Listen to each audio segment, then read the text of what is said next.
ఏదైనా ఒక నేరానికి సంబంధించి న్యాయస్థానంలో ప్రైవేట్ కంప్లైంట్ ఇచ్చిన తర్వాత పోలీసులు ఎంక్వైరీ చేసి కోర్టుకు సబ్మిషన్ చేసిన తర్వాత మనం ఆ ప్రైవేట్ కంప్లైంట్ ని తిరిగి ఉపసంహరించుకునే అవకాశం మనకు ఉంటుందా? పోలీస్ స్టేషన్ లో కాకుండా డైరెక్ట్ గా మనము న్యాయస్థానంలో ఒక ప్రైవేట్ కంప్లైంట్ ఇచ్చి నేరానికి సంబంధించిన అంశం మీద విచారణ చేపట్టి నేరస్తుల మీద ఎఫ్ఐఆర్ నమోదు చెయ్యమని కోరే హక్కును మనం కలిగి ఉంటాం. న్యాయస్థానంలో ప్రైవేట్ కంప్లైంట్ ఇచ్చి పోలీసుల ద్వారా ఎంక్వైరీ చేయించి పోలీసులు అఫెన్స్ జరిగిందని దానికి సంబంధించిన నేరస్తులు వీరని వారిని అరెస్ట్ చేసి న్యాయస్థానం ముందు హాజరుపరిచినప్పటి నుంచి తిరిగి ఆ కేసులో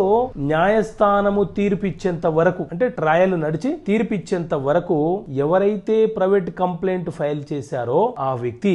ఈ సిఆర్పిసి క్రిమినల్ ప్రొసీజర్ కోడ్ లోని సెక్షన్ 257 ప్రకారంగా ఎప్పుడైనా ప్రైవేట్ కంప్లైంట్ ని ఉపసంహరించుకునే అవకాశం ఉంటుంది.